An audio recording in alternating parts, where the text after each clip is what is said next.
It's been a wild week on LA, and if you're a casual basketball fan just looking to watch some hoops, you're probably looking at your newsfeed right now and feeling completely bewildered. Oh, totally. I mean, the biggest updates in the sport right now sound less like sports radio and more like, I don't know, a federal indictment mixed with a hostile corporate takeover. Yeah, it's pretty intense. But that's exactly why we're doing today's deep dive. We're looking at how $1 billion boardroom dramas and behind-the-scenes financial maneuvering in Los Angeles are directly dictating the basketball you actually see on the court. Right. We've got unprecedented Kawhi Leonard news. We've got staggering Lakers ownership drama, and it is all colliding at the exact same time. It really is. And the sources we have today, they basically revealed two massive investigations and ownership battles.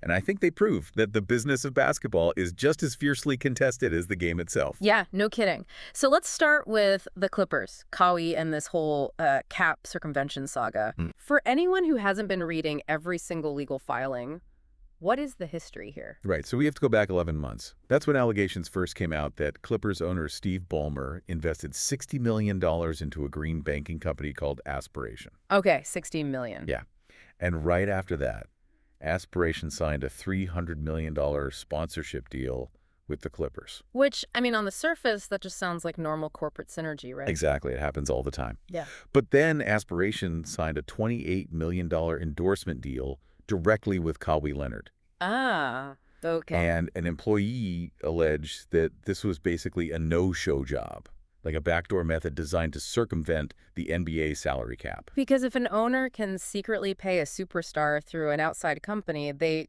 artificially lower the cap hit, right? Right, which frees up money to sign other elite players. It breaks the whole competitive balance of the league. Wow. But then, this is the crazy twist, Aspiration actually went bankrupt. Wait, really? Yes. The co-founder, Joe Sandberg, was actually sentenced to 13 years in prison for wire fraud. 14 years. That's insane. I know. And Ballmer claims he was defrauded, too, that he lost his entire $60 million investment. So the league is investigating him for cheating, and he's basically saying, hey, I got scammed by these guys. Exactly. Which brings us to the latest ESPN report. Right. So ESPN is claiming the NBA found literally no evidence of cap circumvention, and now they're only looking into whether the Clippers, quote, failed to supervise by making introductions between players and sponsors. That's what ESPN reported, yeah. But the NBA pushed back hard on that. Their PR spokesperson, Mike Bass, immediately issued a statement refuting ESPN. Oh, really? Yeah, he claimed the report contains numerous and significant inaccuracies. Interesting. Because, look, if it's just about introductions, it's like trying to nail a mob boss for a massive bank heist, but only being able to prove they illegally parked the getaway car, the Al Capone tax evasion method. That's a perfect analogy. But I have to push back here. If the NBA truly found zero evidence of the cap stuff, why are the league and the Clippers actively negotiating a resolution behind closed doors? Like, if you didn't do anything wrong, you don't negotiate a settlement. Well, because neither side wants to go to arbitration. If the league tries to drop the hammer, the Clippers will fight it, and that means legal discovery. Yeah. Subpoenas, digging through internal emails.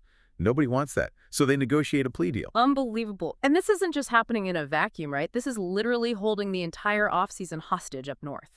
It is, because the Clippers actually agreed to trade Kawhi Leonard to the Toronto Raptors. Wait, the deal is already agreed on. In principle, yes. So, Kawhi for Brandon Ingram, Grady Dick, and draft picks. oh man, but the Raptors paused it. Right, because if the NBA drops the hammer and voids Kawhi's contract, Toronto takes all the risk.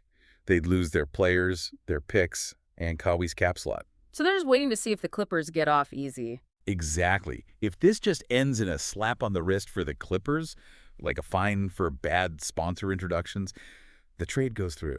Kawhi gets cleared, and it completely shifts the balance of the Eastern Conference. That is wild, but we need to shift focus across the hall in LA because the Lakers are dealing with their own overnight multi-billion-dollar flip. Oh, yeah.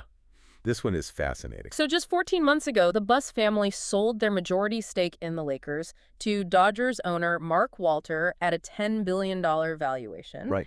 But now, suddenly, Walter has sold the team to venture capitalist Josh Kushner and former Disney CEO Bob Iger for a staggering $12.5 billion. Yep, 14 months later. Why? Why do you flip the Lakers that fast? Well, the sources point to a federal SEC investigation. Walter's company, TWG Global, is reportedly under investigation for failing to disclose $16 billion in loans. 16 billion. Yeah, with a B. So, selling the Lakers gives Walter a quick $2.5 billion profit. He probably needs that liquidity to pay down debt or handle the fallout of this federal probe. Okay, but, and I have to challenge you on this, if you flip a house after 14 months for a $2.5 billion profit, you usually did some major renovations. Did Walter actually change anything about the Lakers, or is the NBA franchise market just completely bulletproof right now? It's basically bulletproof. Walter didn't rebuild the roster or anything. The guaranteed revenue from media rights is just so high right now that you can park your money in a legendary team, do nothing, and walk away with billions. Wow. But this abrupt sale, it actually reignited a whole succession-style family feud with the Buss siblings, didn't it? It really did. Yeah. So 5 of the Buss siblings want to use what's called a tag-along provision from Walter's sale. Okay, what does that mean for them? It means they have the right to sell their remaining 17.8% stake to the Iger and Kushner group and just gracefully exit the franchise entirely. Cash out at the top of the market. Exactly. But Jeanie Buss is fighting back. Oh, yeah. She is not letting this happen quietly. Right, because her lawyer, Adam Streisand, sent a letter citing a 2017 court order. And that order states the family trust must maintain at least a 15% ownership stake. Right, and that 15% is crucial because it ensures Jeanie remains the controlling owner and governor of the team. So if the siblings sell, she loses her ultimate authority. Completely. Now, Bob Iger did say he, quote-unquote, intends to honor the agreement, keeping Jeanie in charge, but he added a really chilling caveat. He said, if things change, they'll change.